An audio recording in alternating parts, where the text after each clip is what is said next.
22 মে 1977 রূপগঞ্জের Murapara high school ময়দানে এক বিরাট জনসভায় প্রেসিডেন্ট ও প্রধান সামরিক আইন প্রশাসক মেজর জেনারেল জিয়াউর রহমান বলেন, স্বাধীনতার সুফল পেতে হলে প্রথমে আমাদেরকে খাদ্যে স্বয়ংসম্পূর্ণতা অর্জন ও কলে কারখানায় উৎপাদন বাড়াতে হবে।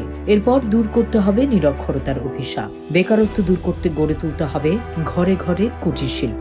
তিনি বলেন, দেশবাসী যুদ্ধ করে স্বাধীনতা এনেছেন। স্বাধীনতাকে অর্থবহ করে তুলতে হলে আমাদের দেশকে গড়ে তুলতে হবে, আর দেশকে গড়তে হলে ব্যক্তি স্বার্থ ভুলে গিয়ে কাজ করতে হবে। প্রেসিডেন্ট বলেন, দেশের মানুষ আর ভিক্ষা চায় না, তারা চায় কাজ। কাজের জন্য প্রয়োজন সংগঠন। তাই স্থানীয় নেতৃত্বকে দলাদলি কলহ ভুলে যেতে হবে, জনগণকে ঐক্যবদ্ধ করে কাজে নামতে হবে। 22 মে 1978 ময়মনসিংহের সার্কিট হাউস ময়দানে এক বিশাল জনসভায় প্রেসিডেন্ট জিয়াউর রহমান বলেন, আমরা আগের মতো লুটপাটের রাজনীতি, চুরি ডাকাতির রাজনীতি, সীমান্তের ওপারে সম্পদ পাচারের রাজনীতি আর চাই না। আমাদের রাজনীতি হবে গণতন্ত্রের মাধ্যমে দেশকে শক্তিশালী ও সমৃদ্ধ করে গড়ে তোলার রাজনীতি। তিনি বলেন, আমরা এমন গণতন্ত্র প্রতিষ্ঠা করতে চাই যা হবে চিরস্থায়ী ও শক্তিশালী।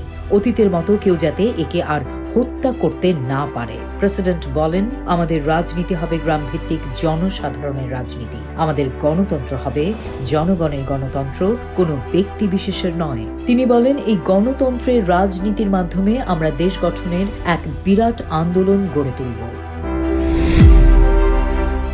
22 মে 1979 দ্বিতীয়বারের মতো বাংলাদেশ সফরে এলেন বার্মার প্রেসিডেন্ট নে উইন।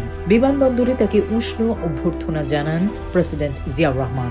রাতে বার্মার প্রেসিডেন্টের সম্মানে আয়োজিত ভোজসভায় প্রেসিডেন্ট জিয়াউর রহমান বলেন, বাংলাদেশ শান্তিতে এবং সুপ্রতিবেশী সুলভ সম্পর্ক বজায় রাখায় বিশ্বাসী। আমাদের দুই দেশের জনগণের অর্থনৈতিক ও সামাজিক উন্নয়নের জন্য সুপ্রতিবেশী সুলভ সম্পর্ক বজায় রাখা জরুরি। তিনি বলেন, এই কারণেই বাংলাদেশ শান্তি ও স্থিতিশীলতার লক্ষ্যে বিশেষ করে দক্ষিণ ও দক্ষিণ পূর্ব এশিয়ায় বাস্তব পদক্ষেপ গ্রহণ করেছে এবং ভবিষ্যতেও করবে।